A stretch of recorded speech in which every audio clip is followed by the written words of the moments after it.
नमस्कार। मैं डॉक्टर मनीषा चोरडिया, राजकीय स्नातकोत्तर महाविद्यालय प्रतापगढ़ में हिंदी के एसोसिएट प्रोफेसर और कार्यवाहक प्राचार्य हूँ। आज हम प्रकृति के चितेरे कवि पंत का प्रकृति चित्रण पढ़ेंगे। सुमित्रानंदन पंत प्रकृति के सुकुमार कवि हैं। प्रकृति की गोद में पले बड़े कवि पंत के लिए प्रकृति प्रारंभ से ही प्रेरणा का स्रोत रही है। प्रकृति के रमणीय सुकुमार सुंदर रूप सौंदर्य पर विमुक्त कवि पंत स्वयं स्वीकार करते हैं कि उन्हें काव्य रचना की प्रेरणा प्रकृति के अनिंद सौंदर्य को देखकर मिली। यथा कविता करने की प्रेरणा मुझे सबसे पहले प्रकृति निरीक्षण से ही मिली, जिसका श्रेय मेरी जन्मभूमि कुर्मांचल प्रदेश को ही जाता है। कवि जीवन से पहले मुझे याद है मैं घंटों एकांत में बैठा प्राकृतिक दृश्यों को एकटक देखा करता था और कोई अज्ञात आकर्षण मेरे भीतर एक अव्यक्त सौंदर्य का जाल बुनकर मेरी चेतना को तन्मय कर देता था। जब कभी मैं आंखें मूंद कर लेटता था तो वह दृश्य पर चुपचाप मेरी आंखों के सामने घूमा करता था। प्रकृति का अनेक विचित्रण होता रहा है, किंतु पंत ने प्रकृति का मुख्यतः आलंबन, उद्दीपन, संवेदनात्मक, वातावरण निर्माण, रहस्यात्मक, प्रतीकात्मक, आलंकारिक, मानवीकरण, लोक शिक्षिका एवं दूती रूप में चित्रण किया है। आलंबन रूप में प्रकृति। पंत ने प्रकृति का स्वतंत्र आलंबनात्मक चित्रण संश्लिष्ट तथा परिगणन प्रणाली से किया। संश्लिष्ट पद्धति में पंत ने प्रकृति के प्रेरणात्मक अलौकिक रमणीय चित्र उकेरे हैं। नदी, पर्वत, झरना, फूल, बसंत, एकांत, कली, सागर, लहरें, मेघ, मेघ वर्षा इत्यादि पंत जी की प्रकृति के आलंबनात्मक विषय है।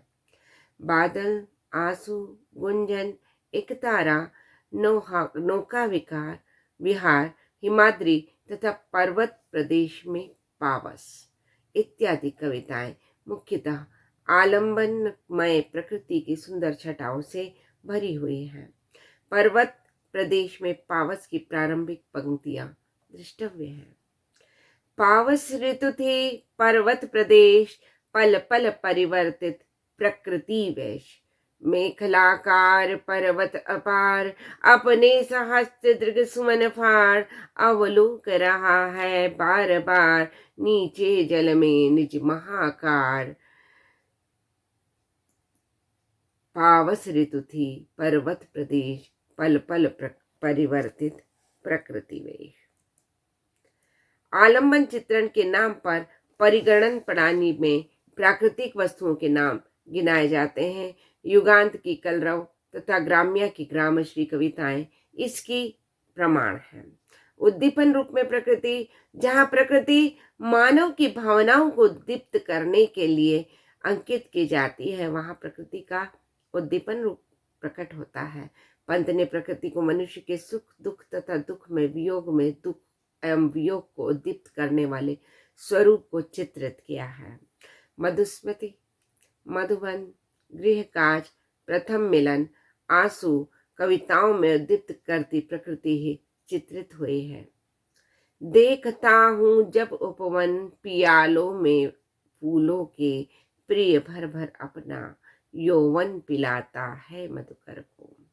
आज रहने दो यह गृह काज, प्राण रहने दो यह गृह काज।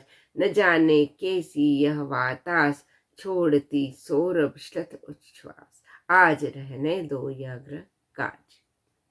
संवेदनात्मक रूप में प्रकृति, पंत जी ने प्रकृति का संवेदनात्मक रूप में वर्णन किया है और यह दो प्रकार से चित्रित हुआ है। एक, प्रकृति मानव के हास, आनंद, उल्लास एवं मनोरंजन के समय स्वयं हंसती, उल्लसित, आह्लादित दिखाई गई है।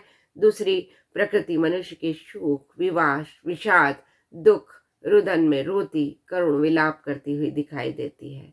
प्रकृति के संवेदनामयी चित्रण में मार्मिकता अधिक मिलती है। मनुष्य के दुख में विलाप करती प्रकृति खोलता इधर जन्म लोचन, मूंदती उधर मृत्यु क्षण क्षण। अभी उत्सव ओ हास हुलास, अभी अवसाद अश उच्छ्वास।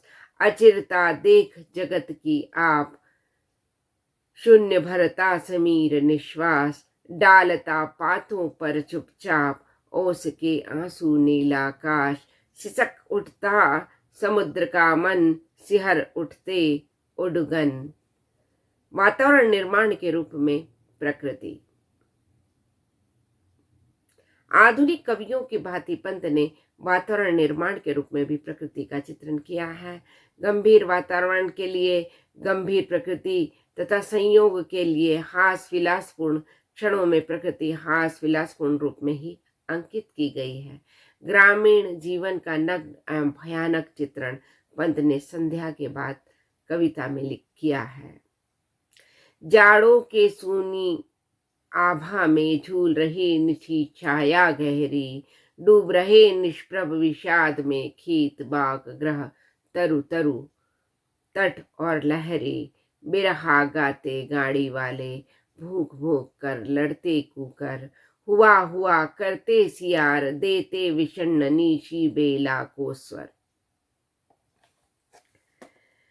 रहस्यात्मक रूप में प्रकृति।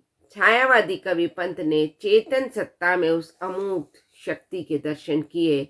यह प्रकृति कवि के खद्योतों, लहरों, नक्षत्रों, तड़ित ओस की बूंदों, सौरभ इत्यादि में से मौन निमंत्रण देकर अपने पास बुलाती है और कवि इस रहस्यमय निमंत्रण की ओर खिंचता चला आ जाता है।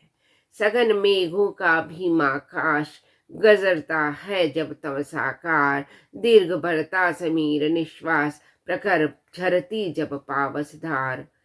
न जाने तप का तड़ित में कौन, मुझे इंगित करता तब मौन। प्रतीकात्मक रूप में प्रकृति। आधुनिक कवियों ने प्रकृति के विविध उपकरणों को अपने भावों, विचारों, रूपों एवं क्रियाओं के प्रतीक रूप में चित्रित किया है। कविवर पंत ने परिवर्तन में सुकुमार बात हत लतिका को नव युवती का प्रतीक बताया। उर की डाली में कली आनंद की किसलय उल्लास का तथा शूल विषाद एवं दुख का प्रतीक है।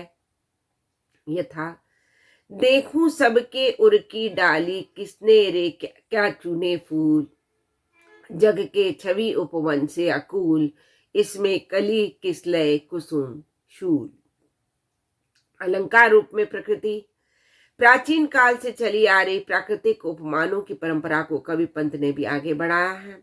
उपमा, रूपक, मानवीकरण, अन्योक्ति, उदाहरण, यमक, विरोधाभास इत्यादि अलंकारों का प्रयोग प्राकृतिक सौंदर्य के चित्रण में हुआ है। प्रकृति के अलंकारिक रूप में पंत ने जो सुंदर चित्र दिए हैं उनके कुछ उदाहरण दृष्टव्य हैं।